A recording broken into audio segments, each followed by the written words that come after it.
Universidade Federal de Santa Catarina, nos anos de 2007 a 2012, é mestre em agronomia, com pós-graduação em agronomia, agricultura e ambiente, de 2011 a 2013, e doutor em ciências, área de concentração em solos e nutrição de plantas, também pela Escola Superior Luiz de Queiroz, né, São Paulo, 2013 a 2016. Atuou como pesquisador visitante em 2015 no Departamento de Agricultura dos Estados Unidos, USDA, né, no Laboratório Nacional de Agricultura e Meio Ambiente, onde estudou a aplicação de diferentes abordagens e ferramentas para avaliação da qualidade do solo em solos tropicais. Sua tese de doutorado recebeu menção honrosa no Prêmio Tese Destaque em 2017, com relação a tese que ele trabalhou é no Laboratório de Bioquímica Ambiental, né? Ou melhor, desculpe, grande área Ciências Agrárias, pós-doutorado de 2016 a 2018, no SENA, na USP, tá? Centro de Energia Nuclear na Agricultura. Ele vem pesquisando sobre aplicações de remoção de palha da cana-de-açúcar para a produção de bioenergia na qualidade do solo e crescimento e produtividade das plantas. Atualmente busca quantificar e compreender os impactos do uso da terra e de práticas de manejo na qualidade do solo e na provisão de serviços ecossistêmicos em sistemas de produção agrícola. Professor Maurício, por favor, a palavra é sua. O tempo, então, será coordenado pela estudante de agronomia Fernanda, que está aqui bem à frente, e ela lhe avisará quando restar os minutos finais, 15, 5 e final da palestra. Peço que o senhor procure se ater ao tempo. Obrigada.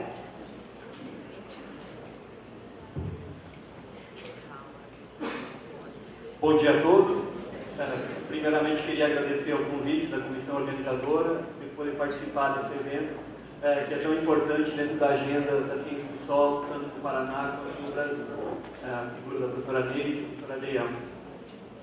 Pessoal, então também agradecer pela oportunidade de estar aqui hoje, nesses poucos minutos, e conseguir mostrar um pouquinho do que nós estamos trabalhando lá no Departamento de Solos da Exalc, sobre esse tema que é muito desafiador: avaliação de serviços ecossistêmicos do solo.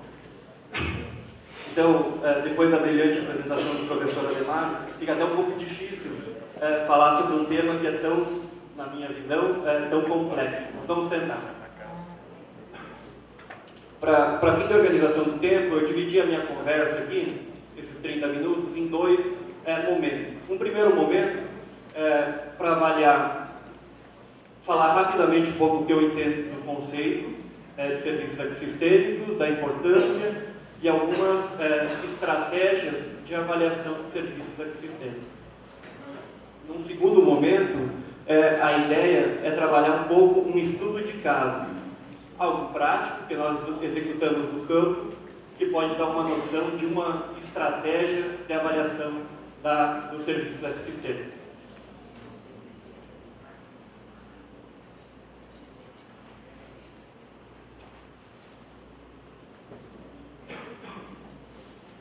Bom, nesse primeiro tópico, então, quando nós falamos de serviços ecossistêmicos, no meu entendimento, nós temos que retornar um pouquinho no tempo, entender um pouquinho o conceito de qualidade do solo.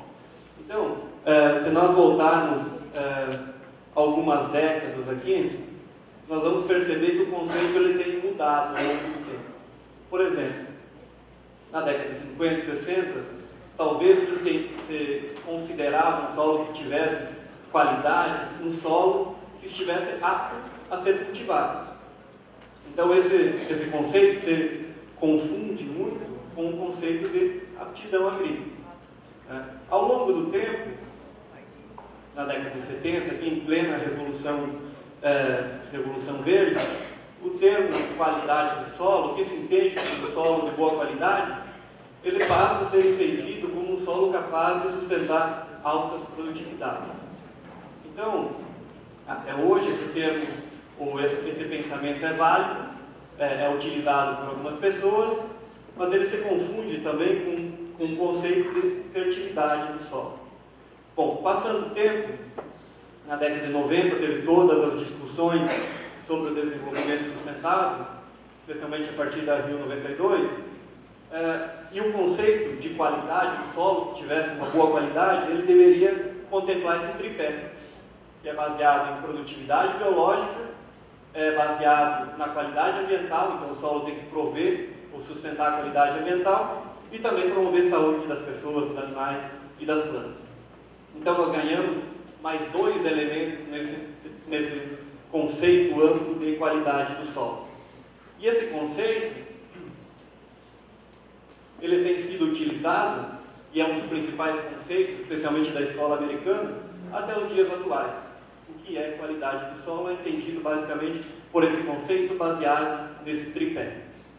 Bom, nos últimos anos, esse conceito ele tem transcendido um pouco esse tripé e tem se tornado um pouco mais abrangente, falando de uma maneira simples, entendendo o solo como um meio que exerce diversas funções. Então, ele é considerado um meio, um corpo natural, que ele tem uma multifuncionalidade, já se sabe da complexidade desse sistema como um todo, e a partir daí, então, ele é considerado um provedor de serviços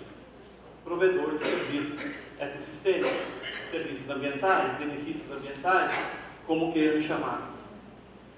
Então, para nós chegarmos ao termo serviços ecossistêmicos, nós temos que percorrer um caminho que eu entendo que ele é muito associado com os conceitos de qualidade do solo.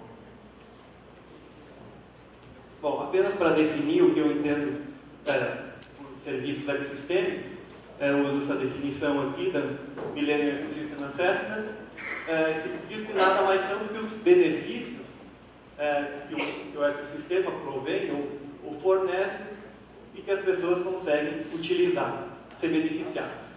Quando nós falamos em solo, eu acho que nós apenas afunilamos um pouco mais esse conceito.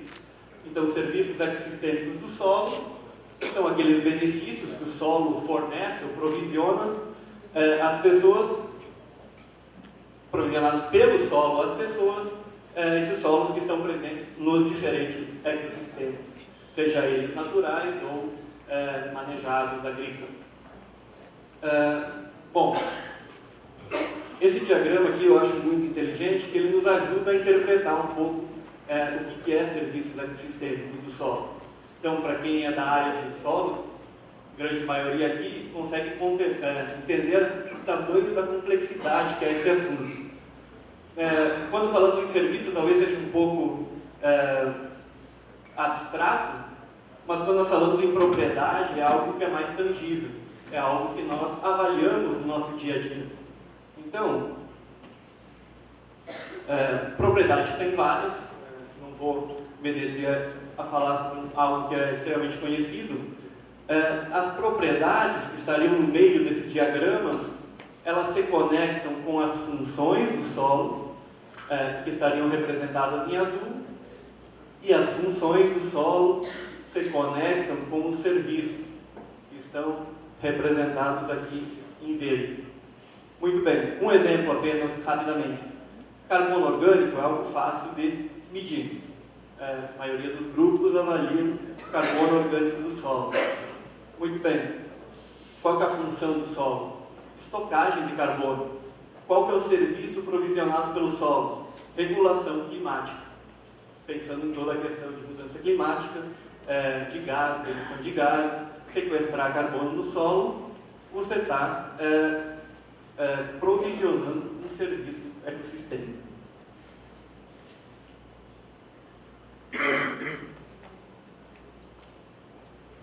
Muito bem. Entendido um pouco esse fluxo que liga propriedades, que efetivamente é o que nós vamos medir com funções, com serviços, o próximo passo é conectar esse solo com as pessoas. É isso que é o conceito de serviços ecossistêmicos. É o benefício que o solo provisiona às pessoas. Então, o outro infográfico aqui, mas muito inteligente, é o seguinte: o solo é colocado, a ciência do solo como um todo é colocado no centro. Em vermelho, obviamente vocês não conseguem ler, mas é a representação das funções. Em verde, os serviços. E aqui em cinza são as metas globais, ou os objetivos estabelecidos pelas Nações Unidas, né? As 17 metas de desenvolvimento sustentável. Então vejam, para cada uma das metas, ou pelo menos para 14 das 17, esse grupo de pesquisadores da Europa conseguiu estabelecer uma conexão entre as funções, os serviços e as metas. As bolinhas vermelhas são funções, as bolinhas verdes são serviços. Então veja, para praticamente todas as metas, nós temos alguma conexão com o solo. Isso, mais uma vez, reforça o nosso papel enquanto cientistas do solo, um papel-chave, não à toa está meio que centralizado, para nós conseguirmos, até 2030, atingirmos ou avançarmos em relação a essas metas. Eu deixei a referência aqui, justamente para quem tiver interesse depois observar com calma e interpretar esse infográfico que é tão complexo. Bom, sendo mais prático agora, como que eu entendo que deveria, qual a ordem, se existir uma sequência, como nós deveríamos pensar para avaliar serviços ecossistêmicos? Eu entendo que nós deveríamos seguir basicamente 3 etapas. A primeira, obviamente, é definir o serviço. Qual é o serviço que nós queremos avaliar? É sequestro de carbono? É controle de erosão? É regulação de fluxo de água? Qual que é o serviço? É vários? Então tem que estar muito claro isso. Estabelecer o serviço. Num segundo momento, nós temos que definir qual o mecanismo, como que aquela determinada prática de manejo, aquele sistema de manejo, aquele uso da terra, afeta aquele determinado serviço. Então, essa etapa muitas vezes passa despercebida. Nós precisamos saber qual é o mecanismo. Por que o plantio direto, por exemplo, afeta o sequestro de carbono? Por que ele controla a erosão? Esse é o mecanismo. Para que chegamos à última etapa e selecionamos e conseguimos selecionar indicadores que consigam expressar ou inferir sobre os serviços ecossistêmicos do solo. Então é só a partir dessa definição do mecanismo que nós conseguimos identificar os indicadores mais adequados. Vamos passar um por um agora. Serviços ecossistêmicos. Tem vários, provisionados pelo solo. Eu usei a mesma estrutura que a Millennium utiliza, só que agora colocando algo relacionado ao solo. Serviços categorizados aqui como de suporte, provisão, regulação e cultural. Então muitos deles são pouquíssimo explorados pela nossa comunidade da ciência do solo, especialmente aqueles de ordem cultural. Então temos de serviços de suporte, que estão relacionados mais com formação do solo, ciclagem de carbono, manutenção da biodiversidade. Aqueles de provisão, que é basicamente tudo que nós obtemos do solo, seja os alimentos, as fibras, a biomassa para produzir combustível, seja a matéria-prima direta para a indústria civil, seja água, seja diversidade genética, pensando na indústria farmacêutica, serviços de regulação, controle da erosão, sequestro de carbono, regulação de pragas e doenças, e uma série de serviços culturais que, como falei, ainda estão muito pouco explorados dentro da ciência do solo. Herança cultural, uso estético, cosmético, recreação, turismo, ensino e pesquisa. Então, várias frentes que nós podemos atuar nessa temática de serviços ecossistêmicos. Bom, conhecido o serviço, estabelecido, identificado, o que nós queremos avaliar, nós temos que definir um mecanismo. E aqui eu trouxe um exemplo muito simples de como poderia ser feito esse entendimento de mecanismo. Por exemplo, remoção de palha de cana para produzir bioenergia. Um tema que está sendo extremamente debatido, pesquisado, publicado, especialmente em São Paulo, nos últimos anos. Então, tu tem um cenário onde você mantém o resíduo cultural e um cenário onde você remove, leva para a indústria e produz bioenergia, queima e faz eletricidade ou produz etanol de segunda geração. Esse é o nosso cenário de avaliação. Vou dar um exemplo de um serviço, controle de erosão. Um bem simples, para nós entendermos. Qual que é o mecanismo por trás desse serviço? Bom, a palha, obviamente todo mundo sabe, a palha cumpre um papel importante na proteção do solo, que evita o impacto da gota da chuva, automaticamente minimiza a desagregação superficial, minimiza o selamento superficial. Isso faz com que a água infiltre, reduza o escorrimento superficial, reduza a perda de solo e, consequentemente, favorece ou possibilita que esse solo provisione serviços de controle de erosão.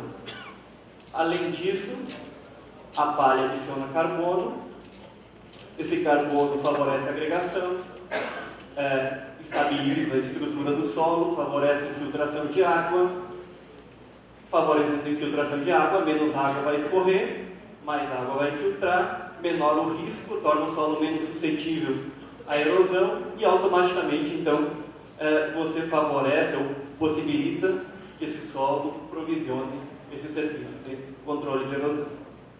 Bom, então esse é um mecanismo bem simplificado de uma prática de manejo que afeta um serviço específico, controle de erosão.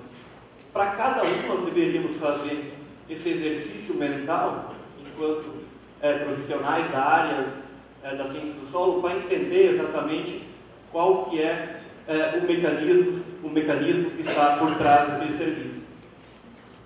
E aí nós temos uma série de indicadores, como vocês bem sabem, indicadores químicos, uma série de indicadores físicos, indicadores biológicos. Eu coloquei 3 pontinhos aqui para cada um deles, porque, obviamente, existe uma gama muito grande, seria impossível mencionar todos. Mas o fato é o seguinte, nós temos muitos indicadores. Qual é o melhor indicador para cada serviço? Então, novamente, aquele exemplo, sabemos do serviço, sabemos o mecanismo, e o exercício agora é tentar encontrar o melhor indicador baseado naquele mecanismo. Então, por exemplo, indicador direto poderia ser perda de solo, megagrama, toneladas por hectare, ou indicadores indiretos, algumas proxies aqui, por exemplo, teor de carbono no solo, agregação do solo, taxa de infiltração de água, são alguns indicadores indiretos que poderiam permitir que nós consigamos avaliar então esse serviço de controle de erosão. Como interpretar esses indicadores? Para muitos indicadores, especialmente os químicos, nós temos manuais, tabelas feitas para interpretar o que é bom, o que é ruim, o que é adequado e o que não é adequado. Para outros nós não temos. Então, por exemplo, uma ferramenta que eu tenho utilizado, que me ajuda a interpretar, uma ferramenta americana, desenvolvida no USDA, no início dos anos 2000, que tem aqui uma sigla SMAP, ela nos ajuda a interpretar, porque ela tem uma série de algoritmos que permite identificar um valor X de carbono, se ele está num nível adequado, ou se ele não está, um valor Y de densidade, se ele é adequado ou não é. Então, basicamente, tem uma planilha com uma série de algoritmos rodando, que leva em consideração o tipo de solo, o clima, a cultura, o método de avaliação. porque nós colocamos os dados medidos no campo, nessa planilha, e a partir daí, então, é possível encontrar um score, uma nota, um valor normalizado de 0 a 1, que me permite que eu consiga, então, interpretar os vários indicadores e consiga integrá-los em segundo momento. Essa ferramenta, como eu disse, foi desenvolvida nos Estados Unidos, mas tem sido utilizada aqui no Brasil. Em 2016, nós publicamos esse primeiro trabalho, testando essa ferramenta. Em 2017, publicamos esse trabalho na Revista Brasileira, apresentando aqui para a comunidade. Tem dados do Paraná, vários municípios aqui. Em 2019, publicamos esse trabalho em São Paulo, avaliando remoção de palha, e também publicamos agora, na última semana, esse trabalho aqui avaliando a mudança de uso da terra, especificamente aqui para solos do Paraná. Londrina, São Jorge do Ivaí e Santo Inácio. Estão pegando um gradiente de textura, de arenoso até argiloso. Então, obviamente não tem como entrar em detalhes aqui, quem tiver interesse, depois nós podemos conversar sobre essa ferramenta. A segunda parte da minha fala é um estudo de caso, então é algo que nós acabamos de finalizar, ou finalizamos recentemente, e dá uma ideia do que nós, de uma estratégia de avaliação de serviços. Qual que era o cenário? Nós queríamos avaliar a expansão do cultivo de cana-de-açúcar na região centro-sul, especialmente sobre áreas de pastagem. Pastagem, como todos vocês sabem, é o principal uso da terra agrícola no Brasil, e boa parte das pastagens, especialmente extensivas, estão em algum processo de degradação. Então a pergunta era a seguinte: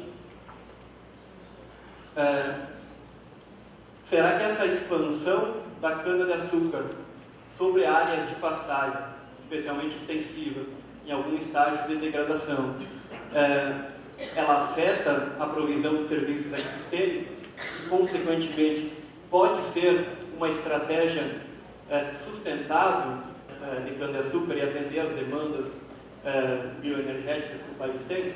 Essa era a pergunta simples. Para isso, nós avaliamos em 3 locais, percorremos aí uma boa distância entre Jataí, Goiás, Valparaíso, em São Paulo, e Ipaussu, aqui próximo à divisa do Paraná. Avaliamos esses 3 locais. Em cada um dos locais, nós tínhamos um cenário de expansão da área de cana, com as barrinhas verdes. Então, especialmente aqui na região do Cerrado, né, área de expansão, franca expansão de cana, e também uma tendência de redução do número de cabeças de gado. Então, era um cenário típico, né, de conversão de uso, saindo um pouco a pastagem, entrando cana-de-açúcar. Em cada um dos locais, para cada uso do solo, nós avaliamos diferentes indicadores. Então, fizemos coletas muito bem sistemáticas, coletando toda a parte biológica, toda a parte química, carbono e atributos físicos do solo. Fizemos várias coletas, diferentes tipos de amostra para diferentes laboratórios. Fizemos basicamente um escaneamento do solo nesses locais. Quais foram os indicadores de solo que nós medimos? Medimos uma série de indicadores químicos básicos, medimos muitos indicadores físicos relacionados à compactação, dinâmica de água, crescimento de planta, aeração do solo, e medimos uma série de indicadores relacionados à matéria orgânica, ao carbono e também aos organismos do solo. Então, emissão de gases, toda a parte de diversidade, riqueza, abundância, especialmente focado em macrofauna nesse estudo. Atividade enzimática, enfim, uma série de indicadores. Então, esses indicadores, eles foram publicados numa série de artigos, explicando especificamente cada processo, o que aconteceu com a parte química, com a parte física, com o carbono, o que está acontecendo no solo, em função dessa mudança de uso da terra. Na sequência, nós convidamos os colegas do Departamento de Economia da Exalc para conseguir fazer alguns índices socioeconômicos, para nos ajudar a entender um pouco mais sobre sustentabilidade, obviamente tem o tripé, ambiental, social e econômico. Então, foi muito tímida a nossa avaliação socioeconômica, mas demos um primeiro passo. O que nós avaliamos? Receita, quanto que os trabalhadores recebiam, o trabalhador da pecuária e o trabalhador da indústria ou do setor sucroenergético, da cana. Qual o nível, qual sistema empregava mais, qual sistema tinha melhor equidade de gênero entre homens e mulheres, qual o nível de escolaridade dos trabalhadores de cada um dos sistemas. Então são dados a partir de bases, aqui dados secundários, a partir do IBGE e do IPA, que foram compilados para cada uma das regiões, para cada tipo de uso. Bom, e essa é a estrutura básica de avaliação, então. Definimos uma série de serviços, sequestro de carbono, ciclagem de carbono, ciclagem de nutrientes, manutenção da biodiversidade. Fizemos esse índice aqui socioeconômico. Esses foram os serviços, esses foram uma série, aqueles indicadores que nós povoamos cada serviço baseado nos mecanismos. Utilizamos um ferramental estatístico baseado em análise multivariada para interpretar esses indicadores e gerar subíndices para cada serviço. E no final, então, novamente utilizando uma estratégia de criação de índice baseado em análise multivariada, nós criamos um índice que nós chamamos audaciosamente de um índice de sustentabilidade. Obviamente, sustentabilidade, como foi visto ontem, é um índice, é um termo, um conceito que é multidimensional, complexo, difícil de ser avaliado. Nós avaliamos alguns aspectos. Verificamos que esses serviços, eles não funcionam isoladamente no solo, então eles têm interconexões entre eles. Fizemos uma análise de correlação canônica aqui. Por exemplo, ciclagem de carbono é muito correlacionado com regulação hídrica e estrutura do solo, obviamente, com ciclagem de nutrientes. Então, para várias dessas conexões aqui, especialmente entre o solo, é relativamente fácil estabelecer relação de causa-consequência. Para outras, como por exemplo, incluindo a parte social aqui, é mais complicado de entender e pode ser em função do tipo de avaliação que nós conduzimos. Percebemos também, então, que os diferentes serviços aqui, eles têm algumas sinergias, eles se correlacionam positivamente, estabelecem algumas relações sinérgicas e também, obviamente, tem ou sinérgicas ou co-benefícios, que nós chamamos, e também tem algumas relações antagônicas aqui, ou trade-off entre eles. Então, conseguimos avaliar isso. Isso nos mostra, essas correlações, que é difícil avaliar um serviço pontual, porque eles se correlacionam entre eles. Então, você avaliando um, você está automaticamente, possivelmente, ao aumentar um serviço, você está reduzindo a provisão de outro. Ou, eventualmente, aumentando a provisão de um serviço por uma determinada prática de manejo, você está promovendo sinergicamente a melhoria de outros. Então, eles são todos correlacionados. É difícil de avaliar de forma isolada. Essa figurinha aqui, ela basicamente resume o que nós avaliamos. Então, nós tínhamos áreas de vegetação nativa como nossa referência. Cada cor de bolinha é um daqueles serviços. Então, por exemplo, aquele serviço socioeconômico, vamos pensar que o valor 1 é a máxima expressão desse serviço. Quanto menor, você está reduzindo a expressão desse serviço. Então, o socioeconômico nos mostrou que o setor sucroenergético emprega mais, o os funcionários têm um nível de escolaridade maior, recebem um salário maior, em contrapartida tem uma equidade de gênero um pouco pior do que o setor de pecuária. Com relação aos serviços do solo, veja que aqui na vegetação nativa praticamente é 100%, a nossa referência para todos os serviços. À medida que vai para a pastagem, você tem uma redução bastante importante de todos os serviços. E quando vai para o sistema de produção de cana-de-açúcar, você tem uma elevação da maioria dos serviços, exceto esse roxo aqui, que é biodiversidade de solo. Então, é um serviço extremamente relevante que você, pelo uso da monocultura, pelo uso de uma série de coisas na agricultura, você promove uma degradação da parte biológica do solo. É nisso que nós temos que trabalhar e é os projetos que eu estou focando agora.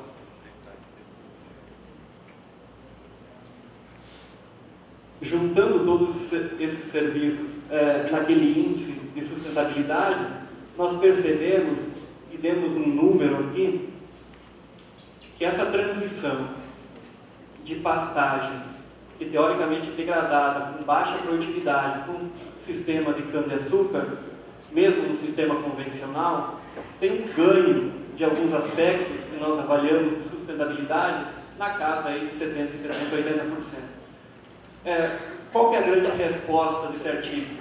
Que diferente do que várias pessoas pensam no senso comum, que o sistema de cana-de-açúcar é um sistema que degrada o solo, que vai promover um processo irreversível, depende, isso é verdade em partes, depende muito da tua linha de base. Se nós estamos avaliando uma linha de base, que é, por exemplo, uma pastagem que está degradada, que está com baixa produtividade, o sistema de cana-de-açúcar não é o vilão da história. Pode ser uma alternativa estratégica e viável, avançar então essas áreas de cana-de-açúcar, não aqui na vegetação nativa. Isso seria impensável, não é razoável pensar isso. Mas sim em sistemas, em usos da terra que tem uma produtividade mais baixa e que estão provisionando serviços de uma maneira menos eficiente. Então é basicamente isso que nós respondemos nesse trabalho. O trabalho, para quem tiver mais detalhes, está publicado na Renewable and Sustainable Energy Review. É uma revista relativamente boa, que comprou a nossa ideia, que aceitou. Então, para quem tiver curiosidade, aí fica a referência. Bom, para finalizar, o tempo já esgotou, falando em serviços ecossistêmicos, um tema relativamente novo, especialmente aqui no Brasil, nós temos muitas perguntas ainda a serem respondidas. E outras tantas que nós nem fizemos ainda, por desconhecimento. Então, eu coloquei algumas. Quais são os melhores indicadores? O que nós estamos esquecendo de avaliar? Como transferir esse conhecimento, que é puramente acadêmico, nesse exemplo que eu dei, para a escala de produtor rural? Como compreender melhor aquele serviço de caráter cultural? Como engajar o produtor nesse tipo de avaliação? E finalmente, acho que temos que avançar sim para desenvolver sistemas de pagamento ao produtor, beneficiar aqueles que possibilitam uma melhoria da qualidade do solo, do sistema como um todo, valorizar esse produtor. Então, mas ainda existem muitos questionamentos técnicos, científicos de como fazer isso, como engajar todas essas peças aí. Um exemplo, para finalizar rápido, algo que está sendo iniciado em Piracicaba, um sistema, um programa de pagamento de serviços ambientais focado em água. Tem um recurso que é pequeno, 150 mil, tem uma microbacia piloto, 500 propriedades pequenas. E quais são as ações que são pagas? Basicamente, saneamento básico, se a propriedade não tem, recebe R$500. Preservação do solo. Tudo é via projeto, então tu faz um projeto de introdução de algumas práticas de conservação do solo e recebe R$ 150 por hectare, e recuperação basicamente de vegetação ripária ou mata ciliar no valor aí de R$ 700 por hectare.